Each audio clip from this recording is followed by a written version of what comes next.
Andyan sina Jake, Smart, Luka, Rui, pati Lebron mga idol. This is a small lineup kung saan kahit andyan sina Ayton pati Jax, itong si Lebron po ang ginagawang sentro. Kaya tignan natin yung positibong side nito sa kanilang comeback kahapon kontra sa Dallas. Ang center naman po ng Mavericks dito ngayon ay si Powell, idol.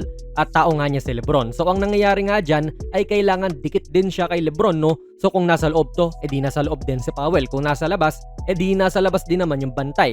Lebron can do everything eh. Kaya tama lang yung ganyang depensa ni Powell dyan. Kaya mula rito ay nag-open up din ng space sa loob. Isipin nyo kung andyan si Ayton or Jax, may nakabarang malaking tao dyan sa loob. Kaya nga nakakapag-cut ng malinis si Marcus Smart dito, gawa nung hinila ni Lebron sa labas yung malaki ng Dallas. 12 na lang ang lamang po ng Mavericks, counted pa ito. And even kapag hindi si Lebron yung tinatao ni Powell, ganun pa rin po.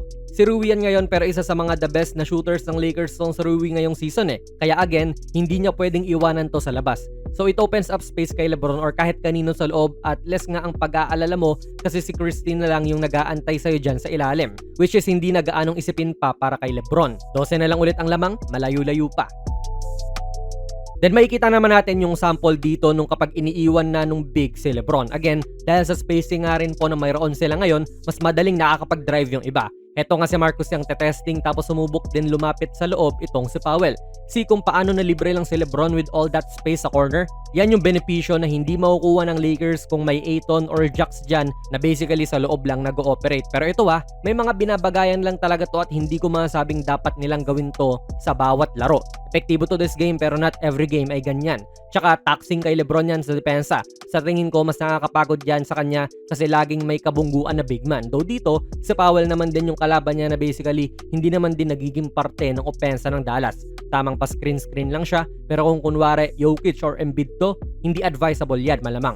Hindi napasahan si Lebron pero na-foul naman po si Smart.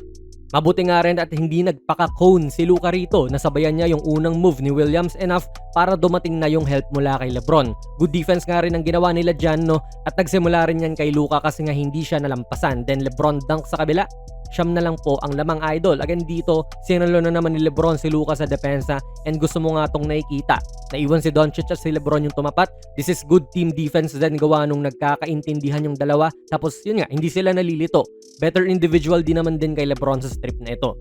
Nakashoot po si Jake ng 3, 5 na lang po yung lamang, idol. Syempre si Luka nga po magkakomand din ng atensyon mula sa depensa. Tao siya ni Flag pero si Martin ay andito rin po at malapit sa kanila. Then ayun, iniiwan niya si Lebron. Tapos nag-a-adjust na rin tong Dallas at si PJ na ang ginawa nilang sentro. Mas versatile na big man to nila tapos may shooting din sa labas. Good adjustment to mula kay Coach Kidd. Pero ganun pa rin, shooter ang big na tinatao din niya in Rui. So imbes na mag-rim protect dyan, iniisip na lang niya na pwedeng ipasa ng cutting na si Lebron to sa kaliwa. Kaso hindi, 3 na lang po ang lamang. So parang pick your poison tong pagiging sentro nga ni Lebron or yung small ball lineup nila in general. Since basically wala pong Lakers sa loob na tumatambay, talagang ang laki ng space. Then ayan muli si PJ, mas pinipili niyang magstay home sa tao niya kaysa mag-help. So kung walang last line of defense, madali na lang to kay Luka or kung sino man na pumupunta sa loob. Nagtaka pa si PJ dyan kasi walang help. This is the same play, idol. Double stagger screen para kay Luka sa ibabaw, then na-atake siya sa kanan. Nag-a-adjust naman din ng depensa. Makikita natin na tinatanggalan na nila ng driving lane si Luka dyan at tini-triple team pangani. Kaya nakaka-attract din siya ng help defense kasi nga maganda ang spacing. Nahanap ni Doncic tong open na si Rui tapos end one pa tong tres niya. So puro ganyan.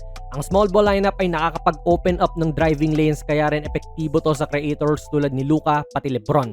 Nag-help na rin po si PJ dito para hindi makapag-layup si Luka pero wala.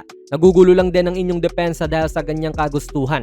Pick your poison talaga. Hindi lang magiging epektibo to pag puro brick sila sa labas pero gumana naman po ang shooting ni Rui sa mga oras na ito.